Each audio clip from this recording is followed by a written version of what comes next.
Buenos días. Bienvenidos a un nuevo capítulo de Con Memoria. Mi nombre es Pablo Rivas y me encuentro nuevamente con Guillermo González. ¿Cómo está Guillermo?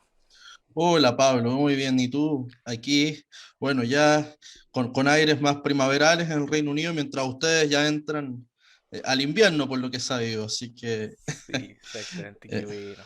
Sí, nosotros acá está con un sistema frontal bastante intenso acá en Los Ángeles, por lo menos, bueno, todas las zonas centro-sur, claro, bastante fuerte acá en Los sí, tú me Ángeles, así decías que que era fuerte. muy Bueno, fuerte. ojalá es que la lluvia, que sea una temporada lluviosa, no que se concentre tanto, sino que venga agua, pero que venga bien. O sea, Claro, bien distribuida, no de golpe.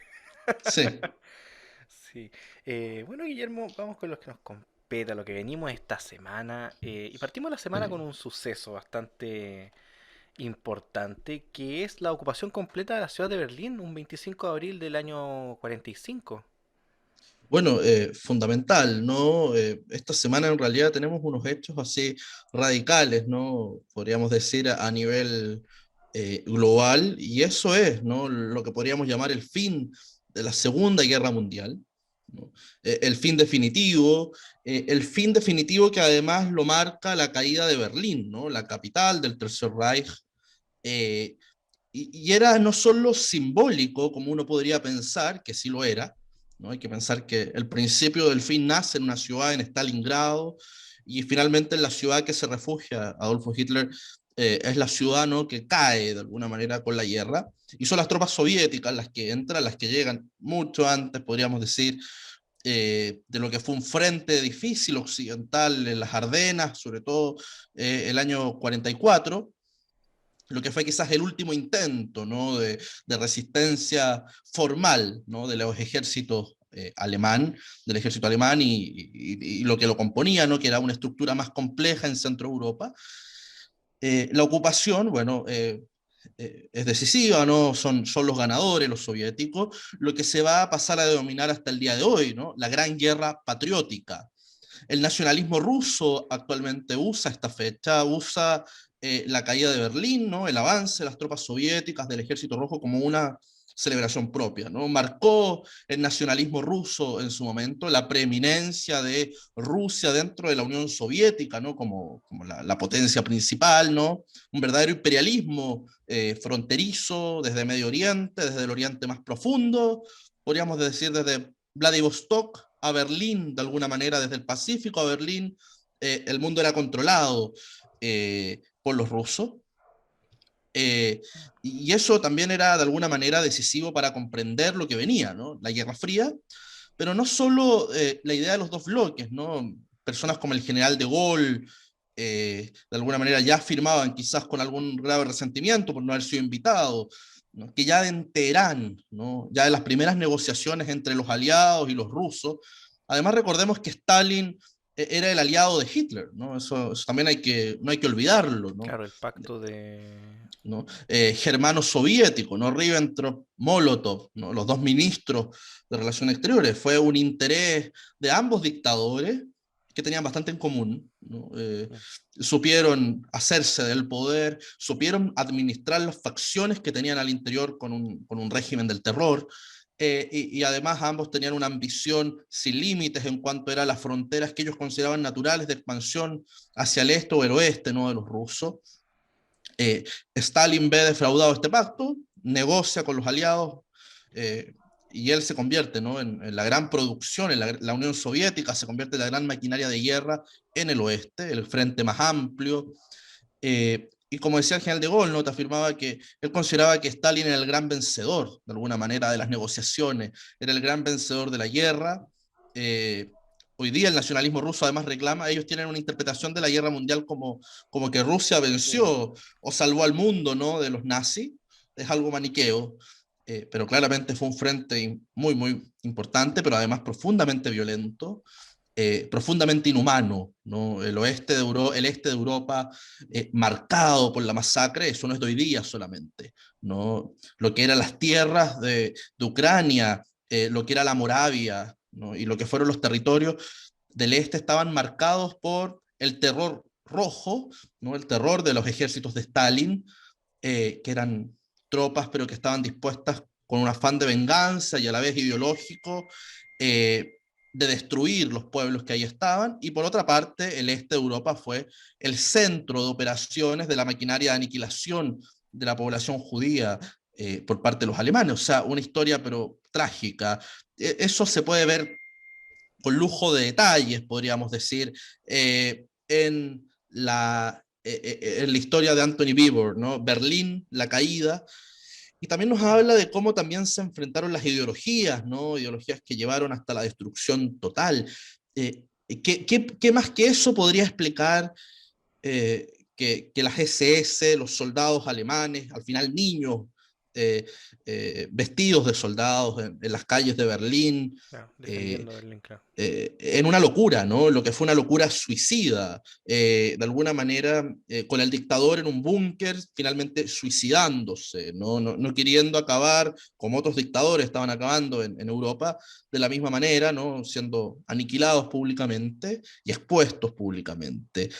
Sin duda fue la destrucción total, ¿no? Era también, era simbólico, y por lo tanto la toma de Berlín va a marcar una posición de los rusos en la negociación y lo que va a ser el futuro de esa zona. Las zonas ocupadas van a estar marcadas por el control de fronteras, que así funcionaba la Unión Soviética desde los años 30, por lo demás con Stalin, desde el comienzo de los 30, con muy poca movilización en territorios que era natural, ¿no? El avance de población, eh, y eso con el fin de entregarla al control estatal, y luego, ¿no? Lo que va a ser la repartición de Alemania también, ¿no? Con el principio soviético de no movilización, de intercambio de prisioneros, que también va a ser muy terrible la venganza, y por lo tanto luego lo que va a venir que va a ser simbólico, ¿no? Una ciudad como Berlín, antigua capital de la alta cultura germánica, hoy día, ¿no? Dividida y como un campamento de posguerra, ¿no? A la reconstrucción.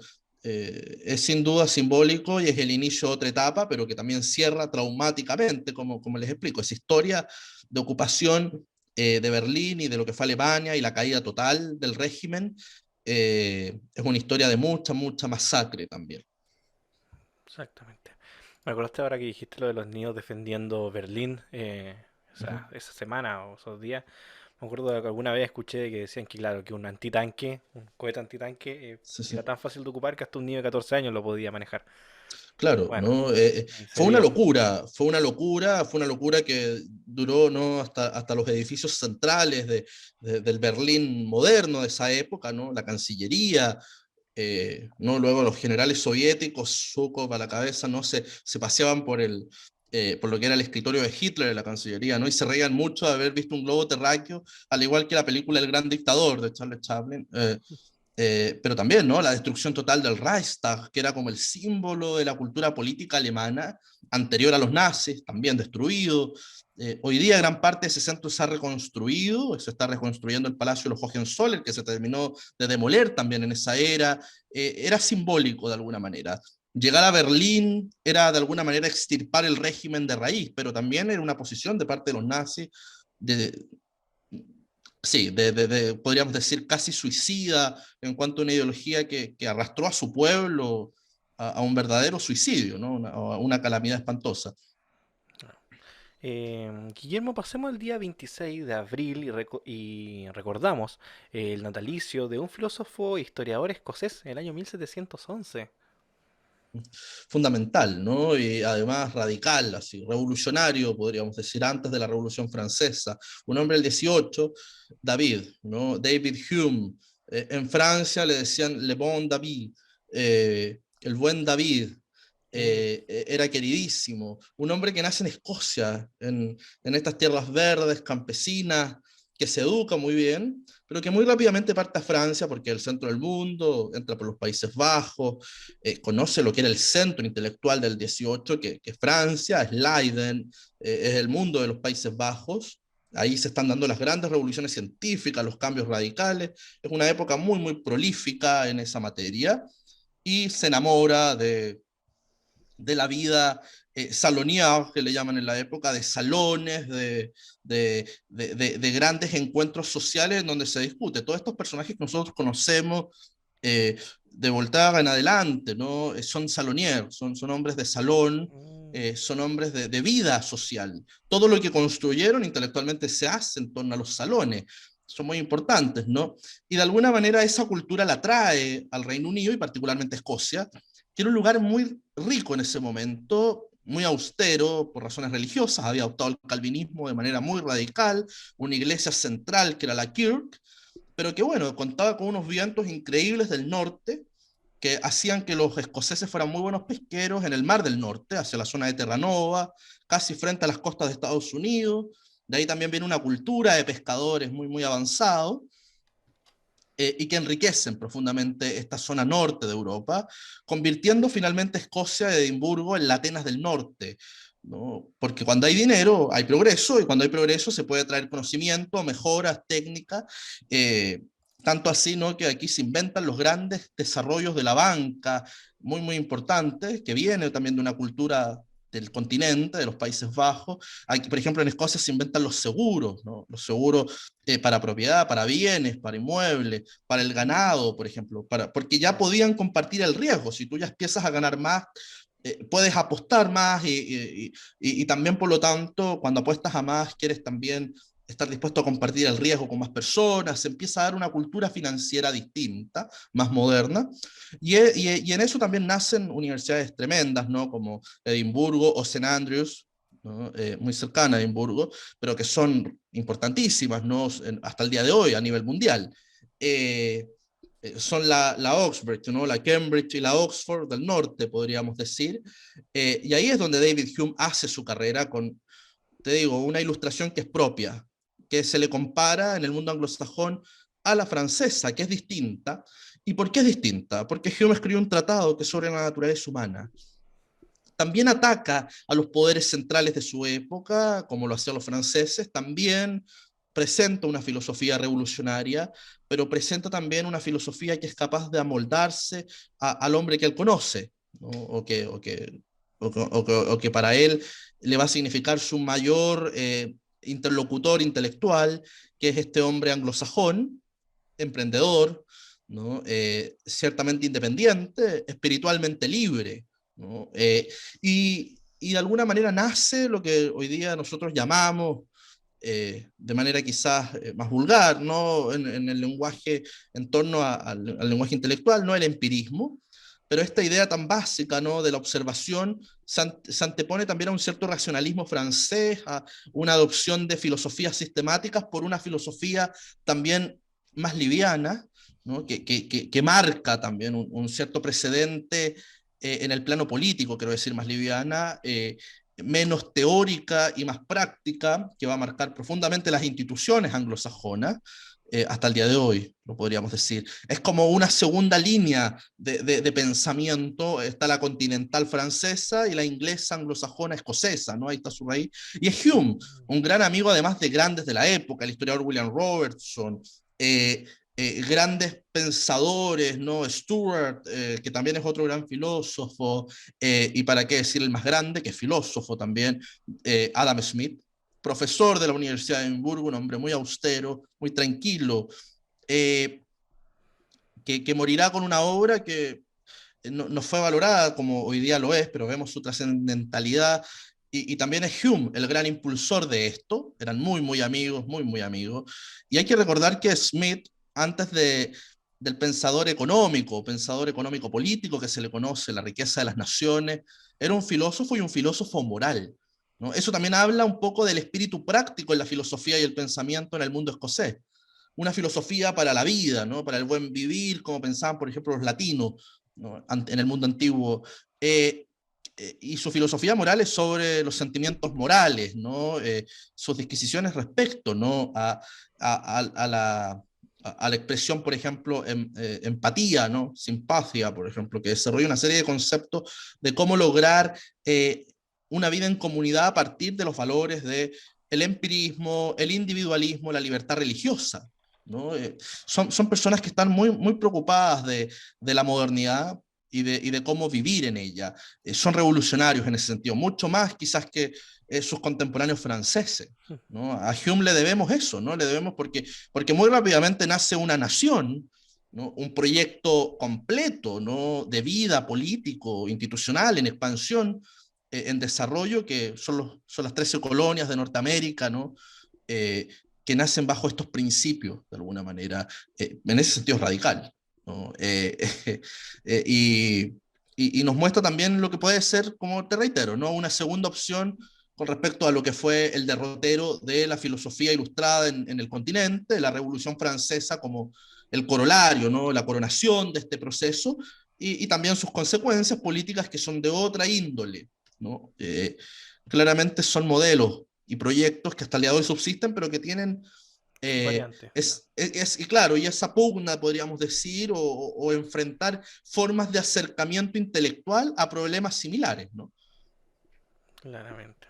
No, y se entiende bastante, bastante bien ese tema. Guillermo, para el miércoles 27 tenemos dos efemérides. Partamos primero recordando el natalicio de Mary Wollstonecraft Godwin, quien sería una feminista, escritora inglesa y madre de Mary Shelley, quien hemos mencionado Claro, varias veces aquí en este sí, programa. ¿no? Mary Wollstonecraft, ¿no? Su hija Mary, ¿no? Shelley, porque estaba casada con Percy Shelley, ¿no? Un matrimonio muy escandaloso en la época, él era casado, hay una historia muy trágica junto a eso, queda viudo. Pero Mary Wollstonecraft, casada con otro revolucionario de su época, quizás el padre del anarquismo moderno, o un proto-anarquista. En la red cultural ahora estamos editando una historia del anarquismo, que va a salir pronto el libro, ¿no? Una historia completa, y el primer capítulo casi partimos, ¿no? Con Godwin, porque él toma una tradición libertaria, ¿no? Que nace, y acrática, ¿no? La idea de no tener poderes que te supediten en este utópico que era Godwin, el padre de Mary Shelley. Por lo tanto ella nació en este ambiente con una mujer en realidad radical, ¿no? Y también marca una línea de lo que va a ser el feminismo, porque la Revolución Francesa también va a traer su versión continental, para que veas la importancia de la ilustración en Inglaterra, ¿no? En el mundo anglosajón. De alguna manera presentan su propia opción, ¿no? A la modernidad. Ella fue una mujer muy radical, peleó con grandes de su época, Edmund Burke, por ejemplo, el padre del conservadurismo. Ella fue una de las que lo enfrentó, y ese debate es muy valioso hoy día porque también nos habla de diferencias fundamentales, ¿no? En cuanto a la ideología, en cuanto al trato político, ¿no? Y a los elementos que podemos discutir y no en el espacio político o el espacio público, pero estamos hablando de un gran nivel, ¿no? Su vindicación a los derechos de la mujer es fascinante. Es una de las primeras mujeres que empieza a mostrar el cambio del 18 a lo que va a venir después, ¿no? Al romanticismo del cual su hija va a ser la gran exponente literaria, eh, porque ella ya empieza a hablar del matrimonio como una institución moderna. Hay que pensar que hasta el siglo XIX, bien entrado, el matrimonio es una institución que busca proteger a quien está más débil jurídicamente frente al otro en este contrato. Tiene esa naturaleza fuertemente contractual, no se le ve otro elemento. También es una forma de consagración social, y además una forma de traspaso del patrimonio. Pero mucho amor y afectos Interesante. no había, ni se teorizaba sobre ello. Mary Wollstonecraft dará como una fórmula muy interesante. Ella consideraba que cualquier matrimonio que no fuera por amor, y por eso se casó mayor y o mayor para lo que era su época, con Godwin, que era un matrimonio muy intelectual. Cualquier matrimonio que no fuera por amor era prostitución, ¿no? Porque era por dinero, ¿no? Y así lo definió ella, ¿no? Era muy provocadora, y escribe esta vindicación, con ese estilo, ¿no? Que es un estilo muy ilustrado. No quiero usar la palabra panfleto porque parece que lo denosto, pero al contrario, ¿no? Es una forma de llegar a un público amplio, ¿no? De dar a entender tus ideas de manera simple, con juegos de retórica, mostrando una cultura, pero también un estilo combativo. No, una grande, de primer nivel, que los invito a leer, Vindicación de los Derechos de la Mujer. Hoy día está siendo editado en castellano mucho. En Chile hay bastantes ediciones que uno puede encontrar en librerías o en internet. Y además, también nos hace mesurar muchos de estos debates y ver que muchos de los problemas actuales en torno a estos asuntos ya han sido pensados y con gran profundidad, y a veces más revolucionario o más radical de lo que uno se imagina. No, hoy día pareciera ser que quienes se arrogan esta tradición, como puede ser el feminismo u otras tradiciones políticas en ese plano, pareciera ser que están inventando la rueda, pero no es así, ¿no? La historia nos enseña que es difícil, ¿no? Innovar mucho. Siempre hay antecedentes. Claro. Siempre cuando uno quiere hacer una tesis, revisar si es que alguien no la hizo antes. Sí, Un dato para el amigo claro. universitario. Sí. Paréntesis antes de pasar a la siguiente efeméride, igual del 27 de abril. No Ujú. sé si estarán abierta una publicidad gratis aquí para Fundación en Nozick. Creo que estaba con un curso de anarquismo, anarquismo primitivo, muy, muy básico de los primeros pasos del anarquismo. Si a alguien le interesaría aprender ahí, no sé si estarán abiertas las inscripciones. Están abiertas. Que lo busquen en... Tuve contacto hace poco con ellos, ¿no? Porque Ah, no solo están abiertas esas inscripciones, que es para los anarquistas, que es bien fascinante porque es un recorrido por el 18-19 con grandes figuras, ¿no? O sea, desde Proudhon, Malatesta, Kropotkin. También, ahora con la red cultural, ¿no? Fundación Robert Nozick va a impartir un curso sobre pensadores conservadores, ¿no? Entonces, también aprovecho que es desde Edmund Burke hasta actuales, ¿no? Roger Scruton, Oshot, ¿no? Estos británicos que escriben también, pero también pasa por Jaime Guzmán, Ortega y Gasset. Así que, uh, no, llamarlos a que por favor, si se pueden acercar a introducciones y buenas introducciones a pensadores, que siempre es un buen llamado a leer, a llegar a sus obras, ¿no? Eh, Sobre todo en momentos públicos donde uno ve que estos pensadores ya han dado vuelta de alguna manera por fenómenos similares, hay que hacerlo. claramente. Pasamos a la siguiente efeméride 27 de abril y bueno, nos vamos de un lado para otro y Sí, recordamos pero la fundación un 27 de abril de 1927 de Carabineros de Chile. bueno, ¿no? Pasamos del Yo quería anarquismo al recordarla, carabinero. ¿no? Y sobre todo detenernos quizá en una efeméride chilena esta semana, porque bueno, Carabineros de Chile parte del debate público hoy día que se va a dar en torno a Carabineros y que se da, tiene que ver con su historia, tiene que ver además con sus orígenes. Así se planteó, de hecho, y así se va a plantear en el momento en que empecemos a oír, hace un tiempo atrás con más fuerza se hablaba de refundación, reforma, bueno, pero la historia en esto es importante. Eh, si son fuerzas no de carácter marcial, ¿no? Y sobre todo de formación militar o no, bueno, lo que hoy día recordamos, ¿no? Del año 27, bajo el gobierno de Carlos Ibáñez del Campo, hay que recordar que tenía las características de una dictadura militar progresista, porque en esa época los militares eran progresistas, irónicamente, ¿no? El que había que abatir políticamente era una especie de oligarquía plutocrática, ¿no? Muy rica, y así grandes miembros de la élite partieron al exilio durante la época de Ibáñez.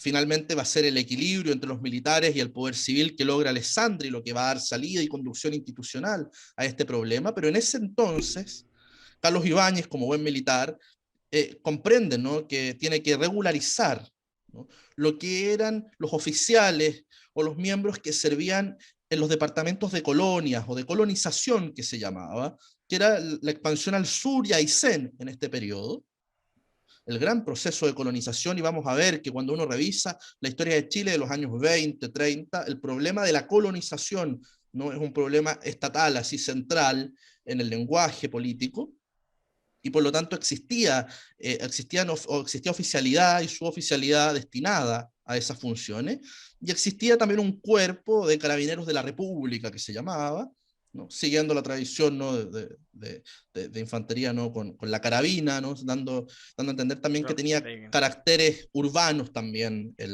la funcionalidad, ¿no? de estas tropas de orden público, y funda Carabineros de Chile el año 27, ¿no? Siguiendo el modelo marcial tradicional. Por lo tanto, ahí está el origen también de una rama, ¿no? de las Fuerzas Armadas, ¿no? como se pensó desde el origen. Eh, y luego, ¿no? Hoy día ya con ciertas reformas importantes también, ¿no? La dependencia con el Ministerio del Interior y Seguridad Pública, ¿no? También ha habido una evolución en los ministerios, pero también su origen nos remonta a una historia que fue capaz de lograr, ¿no? un cauce institucional muy rápido. O sea, posiblemente muchos opositores a Carabineros van a decir, bueno, nació en dictadura con Ibáñez, ¿no?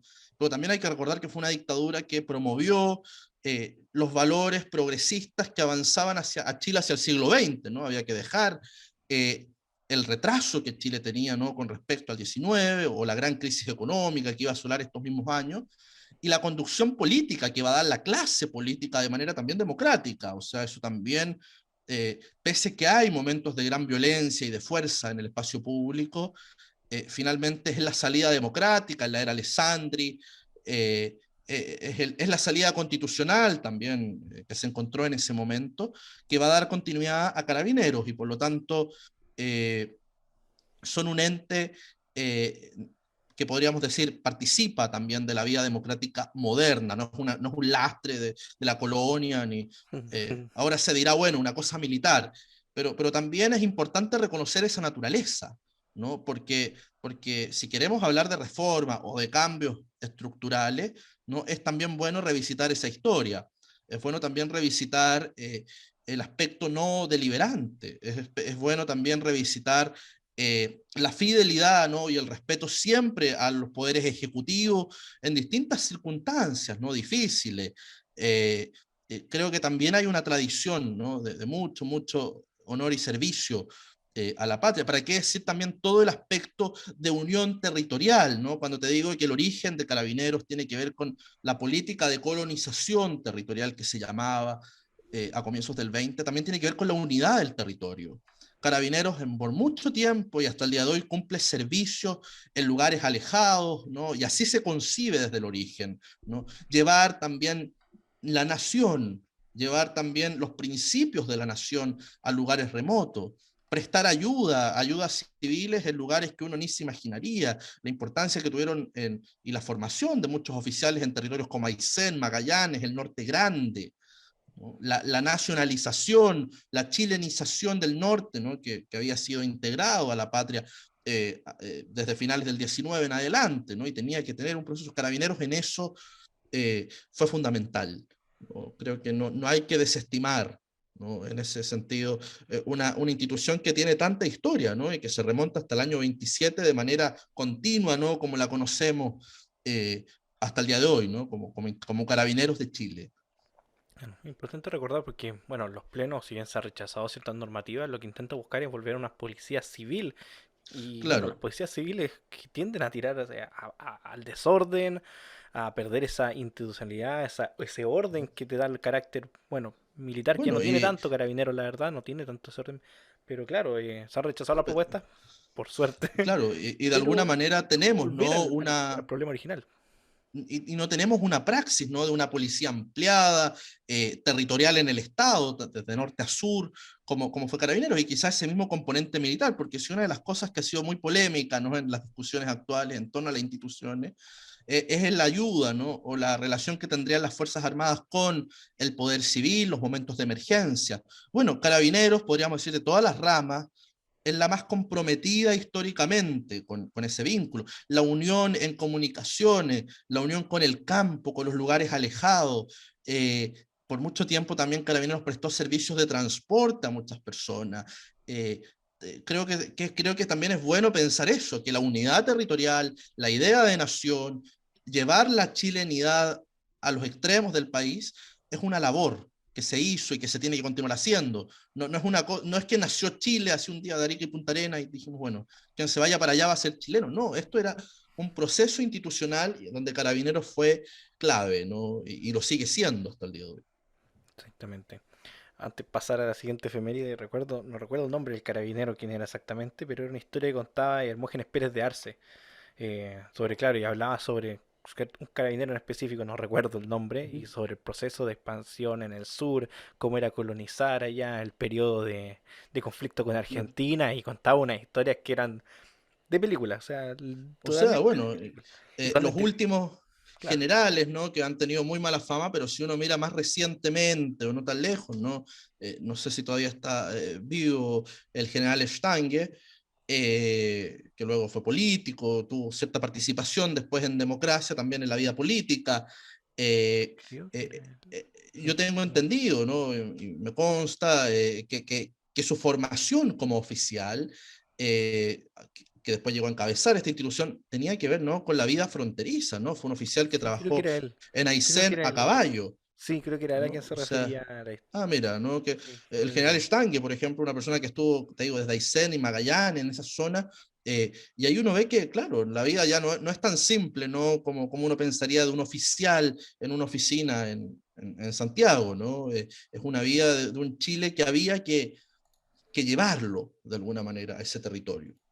Exactamente. Guillermo, pasemos rápidamente al 28 de abril de 1945. Volvemos al periodo de la Segunda Guerra Mundial, o bueno, ya Sí, terminando la Segunda Guerra Mundial, y recordamos la muerte de Benito Mussolini, el Duce, que es asesinado y que es colgado, expuesto públicamente públicamente, ¿no? eh, en una gasolinera. De hecho, bueno, ¿no? Les compartí y la red cultural ahora compartió una imagen del Duce, pero de Mussolini, porque en otro afiche habíamos publicado una serie de fotos y entre esas estaba la famosa foto de la gasolinera en norte de Italia. E Instagram la censuraba porque sigue siendo muy fuerte, ¿no? Se le sacó fotografía, fue quizás uno de esos primeros momentos, ¿no? De, de, sí, voyeur, ¿no? Uno podría decir también de amarillismo, de ataque político brutal. Eh, Mussolini efectivamente había asumido al Estado italiano en una crisis importante, ¿no? Había de alguna manera sido la cabeza de su resurgimiento, podríamos decir, en los años 20, fue modelo para otros fascismos, pero lo que fue su estrategia, ¿no? De empoderar Italia como en el terreno geopolítico fue muy malo.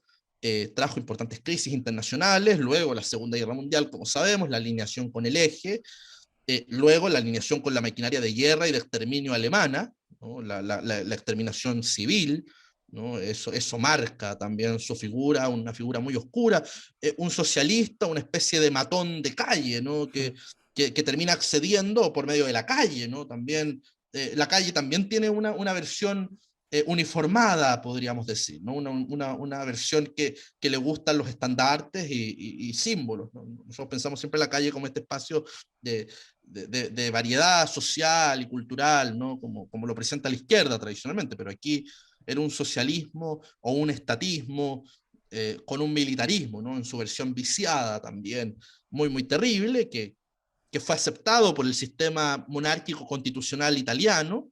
Luego, en la medida que los aliados fueron desembarcando en Italia, se hace un golpe al Estado fascista, el mismo Estado se reestructura, eh, busca negociar, pero Mussolini, como líder político, y quizás con muy mal espíritu, ¿no? Respecto al bien de sus compatriotas, decide continuar con un gobierno títere apoyado por los alemanes, la República de Salo, ¿no? Que era ese interregno que va a haber antes del fin de la guerra. Eh, Finalmente, Mussolini es salvado por oficiales alemanes cuando los mismos italianos le hacen el golpe de Estado. Ahí también está su figura como la de un monigote de los nazis, que hay algo de cierto, una figura que incluso llegó a, a quitar del espacio político, ¿no? A su propio yerno, ¿no? A perseguirlo, una figura en ese plano también oscura, ¿no? Eh, y que bueno, tratando ya de escapar de lo que fue un levantamiento en Italia con las fuerzas aliadas, el mundo de la resistencia, los partisanos, ¿no? El comunismo italiano muy fuerte, ¿no? Una larga tradición del Partido Comunista en la acción, ¿no? Partisana, eh, lo encuentran tratando de cruzar la frontera hacia los Alpes con su amante en un automóvil, eh, se entregan a estas personas y son entregados a la masa de manera terrible, ¿no? Es masacrado y es expuesto su cuerpo y el de su mujer, son vejados, ¿no? Y sobre todo, ¿no? Se le toman fotografías que hacen circular por el mundo. Se dice que una de las opciones de Hitler por suicidarse y hacer desaparecer su cuerpo era esto, ¿no? La exposición que tuvo el cuerpo de Mussolini, ¿no? La venganza popular que se desata contra el dictador. Eh, es sin duda, ¿no? Ya el inicio del fin, de alguna manera, termina una era, pero que fue clave, ¿no? Donde el fascismo y el comunismo también, ¿no? Pero para Italia, por ejemplo, en donde el comunismo no tenía el poder y es parte de los vencedores en este caso, va a ser un largo proceso, ¿no? También vinculado al Estado italiano y al orden político, que va a ser muy difícil también la posguerra en Italia, pero también el fascismo de alguna manera acaba por donde empezó, de alguna manera. Mussolini es el primero y también es el primero en caer, podríamos verlo en esa perspectiva. Claramente. Guillermo, pasemos al día 29 de abril, volvemos al siglo XVIII, volvemos a Escocia de nuevo al siglo De XVIII y nuevo, ¿no? recordamos la...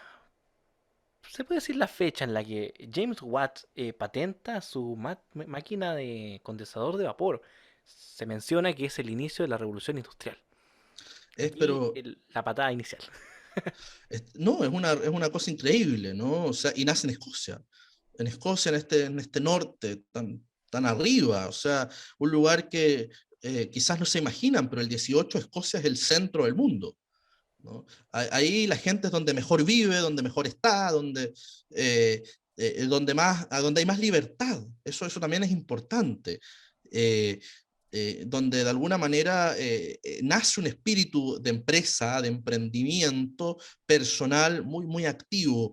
Tiene que ver mucho con la opresión religiosa que tenían los escoceses, de alguna manera se están liberando también de la Kirk, de lo que era la observancia constante del calvinismo sobre la vida, los sujetos, eh, pero hay algo también, una cultura material evidente, ha mejorado la condición de vida, hay opciones de trabajo, hay opciones de moverse, hay opciones de viajar, y en eso no, James Watts es la persona que crea, ¿no? La máquina a vapor, esa es la imagen que tenemos que tener, y es el gran salto, ¿no?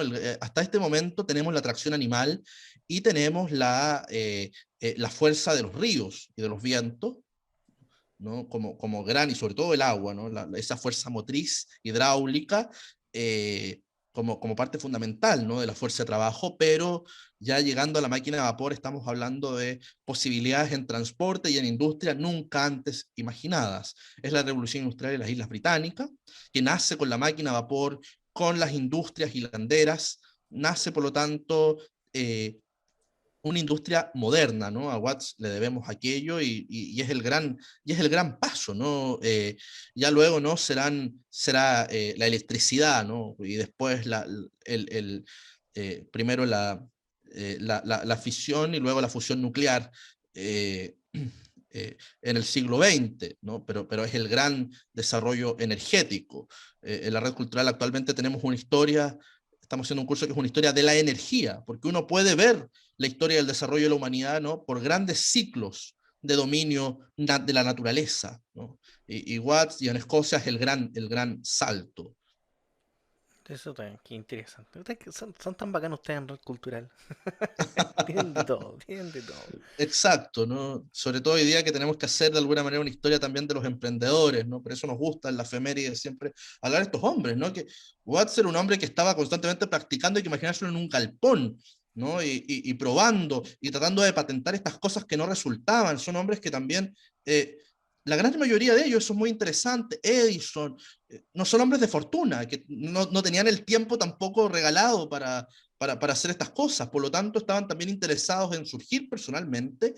Eh, es una historia que podríamos hilar mucho más, ¿no? Podríamos dedicar un capítulo entero si uno quisiera a estos personajes, pero porque uno ve también que es una historia de fracaso, pero sobre todo uno podría decir, si uno lo mira en macro, y eso es importante, es una historia donde uno ve que son zonas del mundo en donde hay libertad para aquello, que a estas personas se les valora, ¿no? Eso también es importante, ¿no? Importante recordar eso, Guillermo. Guillermo, pasamos al día 30 de abril de 1859 y Charles Dickens publica, libro que no he leído, pido perdón, Historia de dos ciudades. Bueno, no, yo te invitaría a leer a Dickens y si habría que partir con algo quizás más político, que nos tiene que hacer mucho eco hoy día en Chile, es Historia de dos ciudades.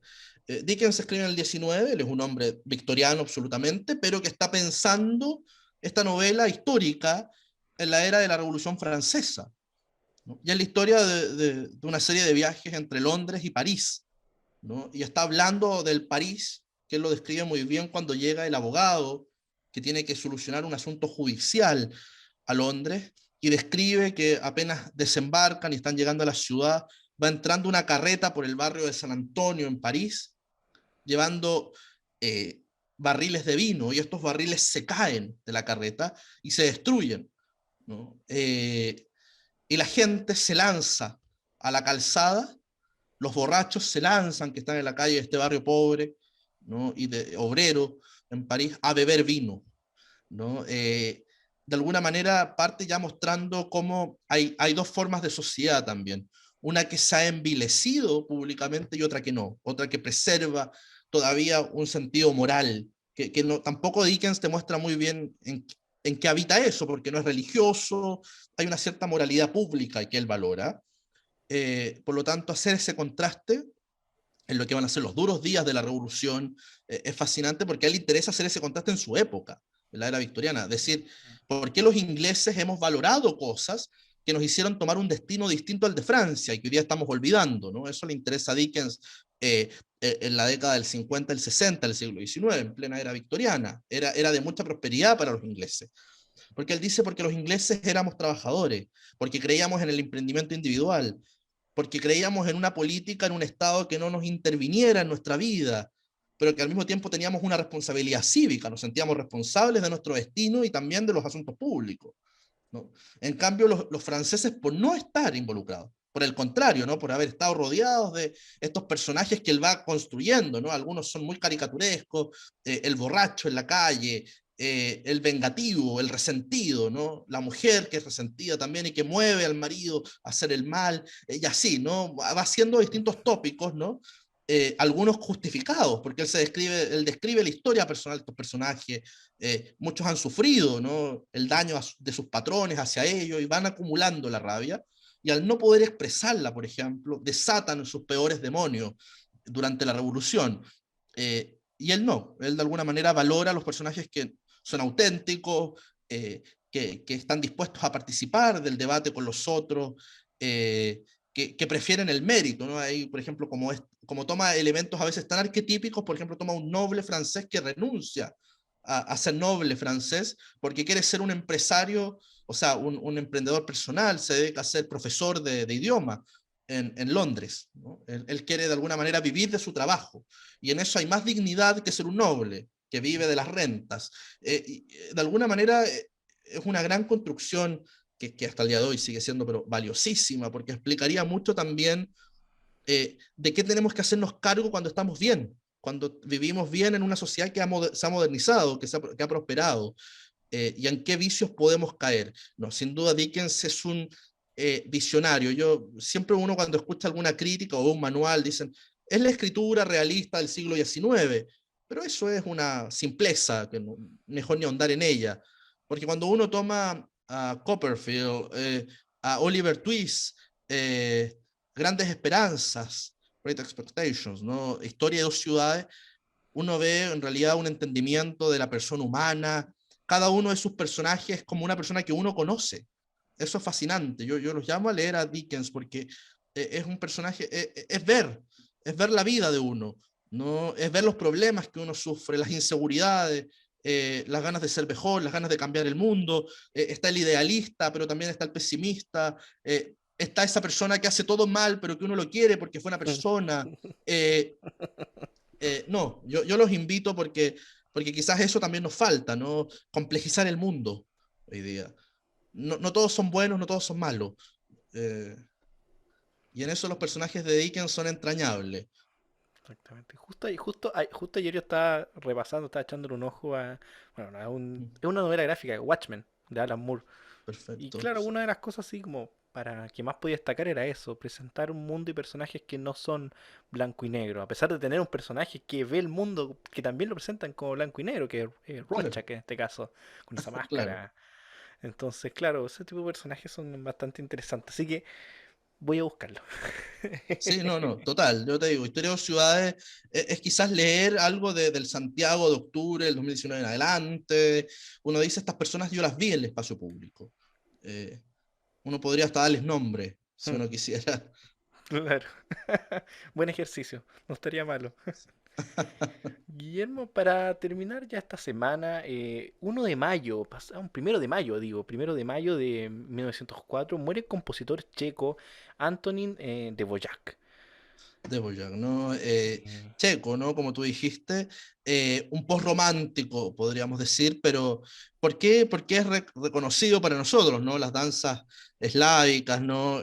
La Sinfonía del Nuevo Mundo, porque lo que hay detrás de ahí es un espíritu nacional, podríamos decir es el padre de, de la Chequia, ¿no? De la cultura bohemia propiamente tal, independiente, ¿no? Hay que recordar que la actual República Checa, que por un tiempo estuvo unido a su vecina Eslovaquia, ¿no? Checoslovaquia, eran territorios que eran parte de este variopinto imperio austriaco en su momento, en la época de Voyage, o sea, de Voyage, o sea, y en la época del compositor lo que encontramos de alguna manera es el afán nacionalista, es el padre, por lo tanto, de lo que podríamos llamar el canto de la cultura de la actual Praga, ¿no? Del actual mundo de la Chequia moderna, que hoy día se siente heredera, ¿no? De este imperio antiguo, lo que era este imperio multinacional, multiétnico, que era el imperio austrohúngaro, el imperio austriaco. No será un radical hasta el punto de romper con el imperio, de hecho va a ser homenajeado constantemente por la corte del emperador Francisco José, pero de alguna manera encontramos también un canto a algo que quizás muere con él, ¿no? Muere con su era, que es esa idea de que Europa también es un centro de civilización. El mundo de ayer que hablaba Stefan Zweig, que era otro, un hombre de Viena, que pertenecía al mismo imperio, ¿no? Que el compositor, es de alguna manera un mundo que también canta eso, la sofisticación, eh, eh, el, la interculturalidad, ¿no? En un sentido muy primario, ¿no? No había que inventar las teorías actuales para decir, bueno, somos interculturales, sino que era también una sociedad, bueno, que va a acabar bárbaramente, ¿no? Terriblemente. También por eso nos fascina, por eso también nos parece un mundo que no podemos como asir. A mí me gustan mucho este tipo de personajes porque nos hablan de los cambios de una era, ¿no? Y la era de la bohemia, ¿no? De Antoni Dvořák o Dvořák, ¿no? Ya me van a perdonar el checo, ¿no? Pero porque es muy checo, ¿no? Como está escrito incluso, eh, de alguna manera es cantar una era que se perdió y donde la cultura era el gran cemento de unión de los pueblos. Y estos personajes, los grandes literatos, los grandes músicos, la ópera, ¿no? En este mundo centroeuropeo, eran lo que unía estos verdaderos puzzles, ¿no? Que eran el mundo germánico, el mundo bohemio, el mundo eslavo. Así que fue también, es una lección, ¿no? A lo que también hoy día nos parecen atentados a la civilidad. Recordemos que también este mismo mundo es el mundo fronterizo hoy día donde estamos en guerra, o sea, es el mismo mundo y es a partir de estos principios, ¿no? Que tenemos que nosotros competir contra eso.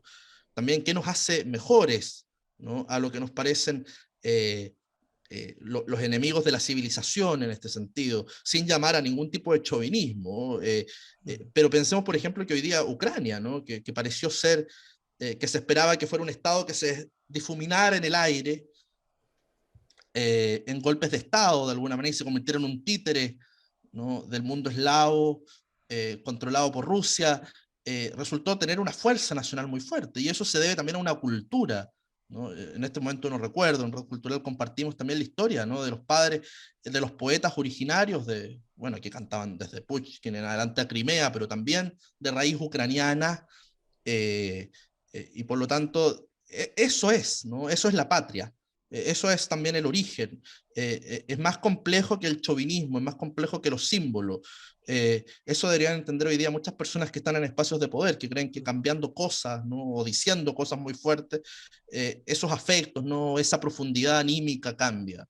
No, no, esto es el sedimento de la historia, el sedimento de la cultura. Yo creo que es lo que fascina, ¿no? Y reitero esa palabra constantemente porque hay que fascinarse con la cultura, con la historia, eh, y es lo que hacemos acá. Así que los invito a eso.